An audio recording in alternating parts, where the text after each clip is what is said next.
एक व्यक्ति गांव में रहने वाला था और बहुत वैसे गांव में बिना पढ़ा लिखा, पुराने जमाने की बात, मेला देखने गया वो। मेला गांव से थोड़ी दूर पर लगता था, 4-5 किलोमीटर पैदल चल के गया।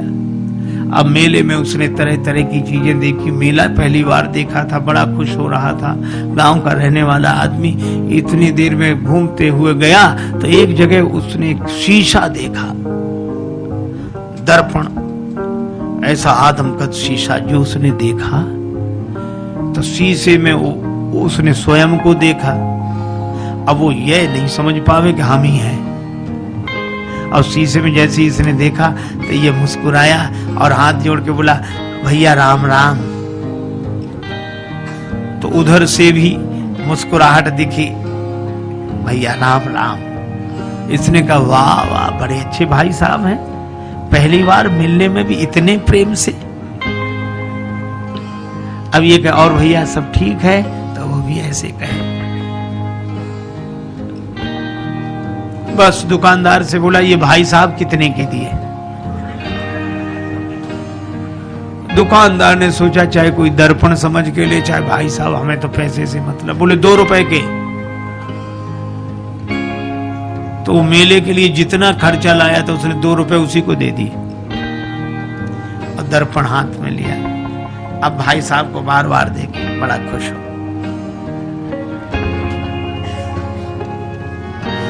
कृषक एक सीसा ले घर आयो, कृषक एक सीसा ले घर आयो, अपनों सो प्रिय साथी पाके हेरी हेरी हर सायो। कृषक एक सीसा ले घर आयो, कृषक एक सीसा ले घर आयो। तन मन धन दर्पण पे वारे, दिन में कीतिक बार निहारे। बार बार नतमस्तक है के बैठक में लटकायो। कृषक एक शीशा ले घर, शीशा लेकर आया, बैठक में लटका दिया। अब वो तन मन धन दर्पण पे वारे, दिन में कीतिक बार निहारे, अपनों सो प्रिय साथी पाके हेरी हेरी हर साय। अब भीतर पत्नी के पास बैठे और थोड़ी देर में गए, अच्छा 1 मिनट रुको, अभी आया। फिर जाए, और भैया अच्छी तरह हो, बढ़िया है। फिर लौट कर आ जाए और मन में सोचे, बड़े अच्छे भाई साहब हैं, ना खाते हैं न पीते हैं और हमेशा मुस्कुराते रहते हैं, प्रसन्न रहते हैं, बहुत अच्छे हैं भैया, वाह वाह। फिर जाए, फिर आ जाए। अब दिन में 2-3 बार ऐसे ही करे तो पत्नी को लगा कि पहले तो ये कभी ऐसे जाते नहीं थे, ये जाते कहाँ हैं? ठीक है, ये जब बाजार जाएंगे तब मैं देखूंगी।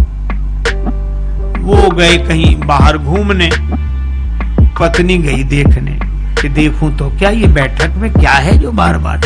अब पत्नी गई तो वहां तो शीशा था और शीशे में जो पत्नी ने देखा तो उसे अपनी शकल दिखी। पत्नी बड़ी नाराज, अब मैं समझ गई, इसी की वजह से आता है। अब इसने मुक्का ताना, दांत कट गए, चू चू, तो उधर से भी मुक्का ताना, दांत कट गए। बस संभ्रम चली आई घरवारी, सन्मुख सुंदर नारी निहारी।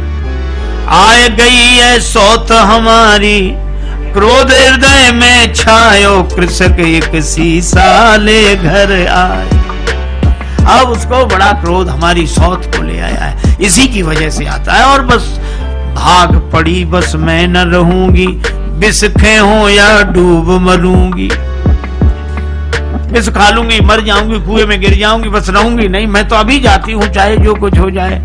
और रोना शुरू किया तो धाई सास बहू रानी ने कैसो रुदन मचायो। कृषक एक शीशा ले घर आए। उसकी सास दौड़ी, क्या हुआ क्या हुआ, बेटी क्यों रो रही है, बहू क्यों रो रही है? बहू बोली, अपने बेटे की करतूत देखो, बैठक में किसको लाकर बिठाया, और मैं तो रहूंगी नहीं, चली जाऊंगी। और सास बोली नहीं मैं देखती हूं। अब सास गई और सास ने बैठक में जाके जो दर्पण देखा तो उसे बुढ़िया दिखाई पड़ी। दिखेगी तो सास क्या बोली, अच्छा आप भाई राम राम। वो भी राम राम। क्षमा करना बहू समझ नहीं पाई। फिर बहू को डांट कर बोली, क्या कह रही है तू? बुढ़िया है, वृद्धा माता, हमारी उम्र की है, सेवा के लिए लाया होगा। आई चली सास तत्क्षण में वृद्धा दीख पड़ी दर्पण में। बहू से बोली, अरे बावरी या बुढ़िया पर मेरो लाल लुभायो। कृषक एक शीशा लेकर आए। अब बहू कहेगे नहीं नहीं तरुणी है और वृद्धा कहे के वृद्धा है। अच्छा दर्पण ऐसा जो सामने आ जाए उसी को दिखा दे।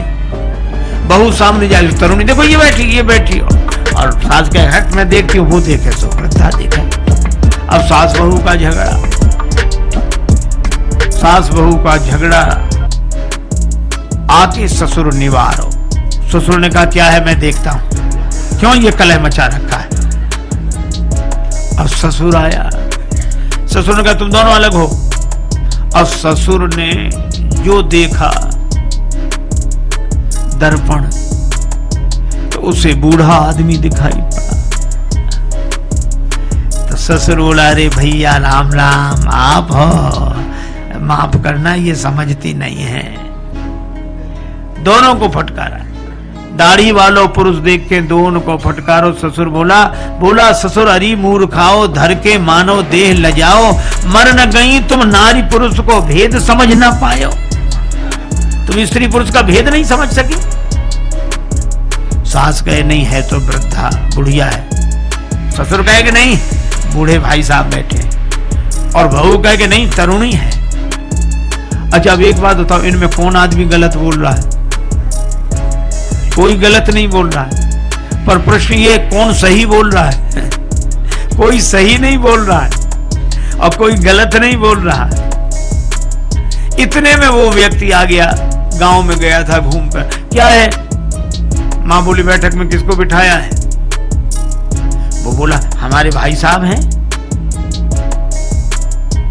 बहू बोली भाई साहब है। एक तरुणी को लाकर बिठाया। वृद्धा बोली नहीं वृद्धा है।